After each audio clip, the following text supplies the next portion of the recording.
And we used to think that when the world said Nigerians were the happiest people and Nigerians love life, and that it was impossible for a Nigerian to become a suicide bomber, now it does look like maybe there are some Nigerians who can die for causes that we do not know. A cause as ambiguous and not clear as saying that Western education is bad. Nigeria faces demographic and environmental challenges and challenges to peaceful coexistence of its people.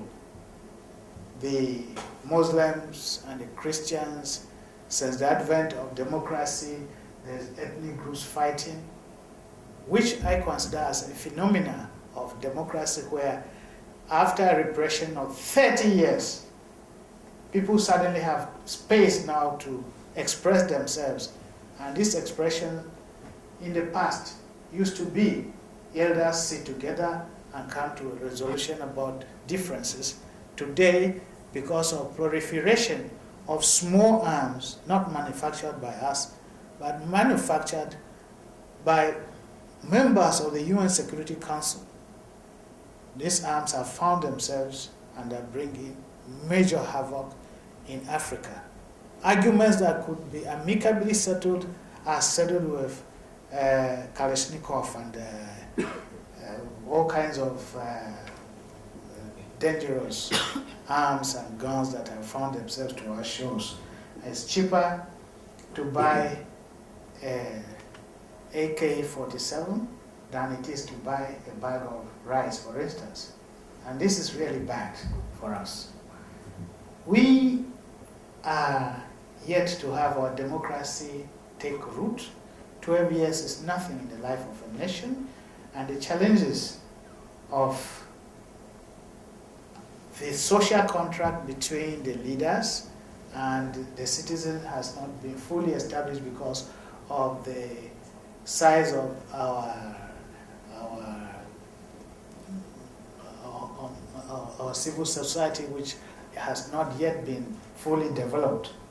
So we have a country, big dreams, but we have challenges. We are a nation in a desperate hurry to close the gap of 2 decades we have lost in education due to military dictatorship, a civil war, economic corruption, and the Cold War.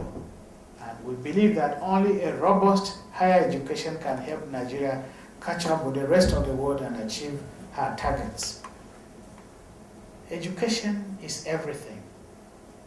Education is universally acknowledged as a solvent of problems assailing mankind, and higher education is a master key that opens the doorway to a better society.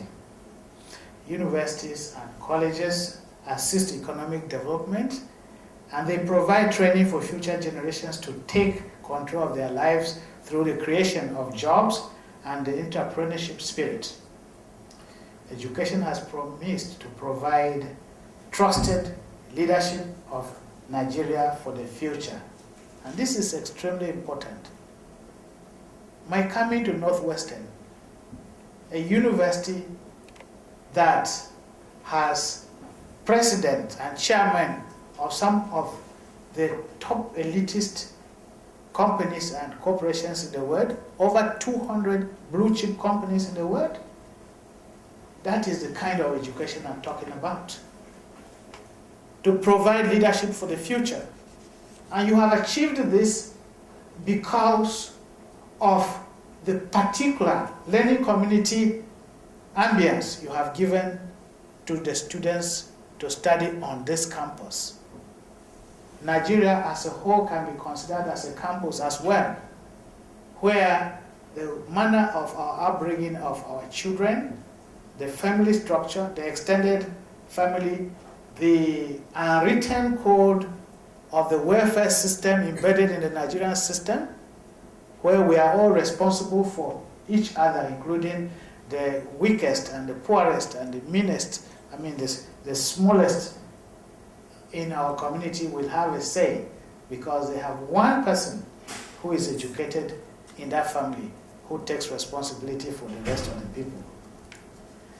Education provides order to chaos, and university professors and academia are respected by the society and expected to provide a voice of reason during times of stress and uncertainty such as has gripped the world today.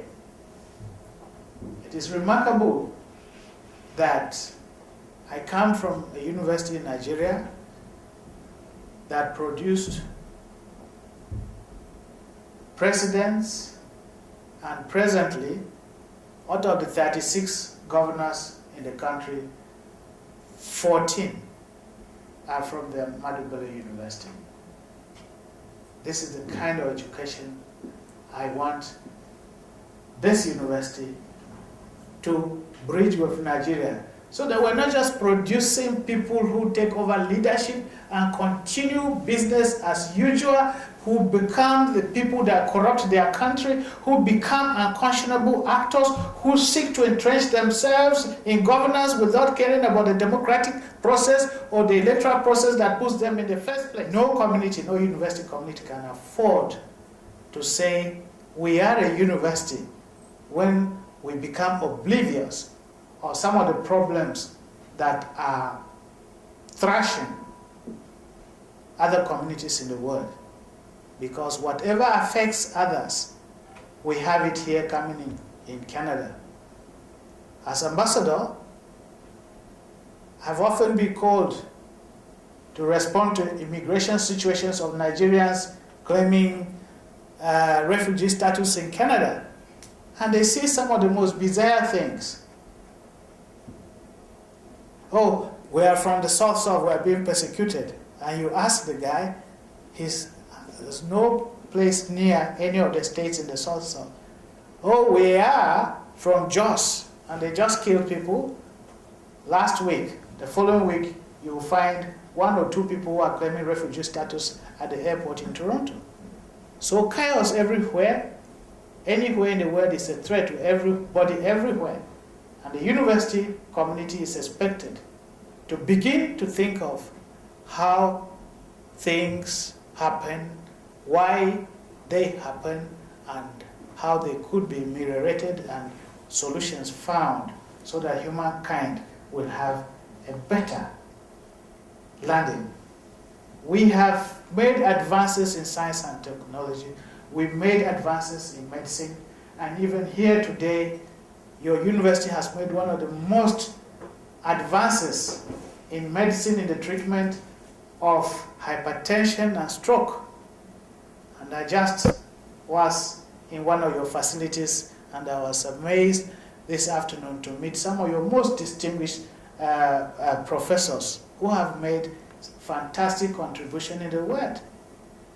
Now, if we do not build bridges and provide mankind the knowledge that is being created from our institutions, we only help to entrench privilege of the very few, whose lifestyle will be changed, whose longevity will be extended, but the rest of the people will continue to live as they had lived ever before. And we would have failed in our responsibility as academia, as intellectuals. The university must understand that global attention and challenge of waging peace instead of war demands for more rigorous intellectual interlocution on issues relating to wars, of ecological disasters that are taking place here today that were not present. It is now becoming a real threat that diseases of the tropics, the malaria fever that made West Africa a no-go area, can actually come to London.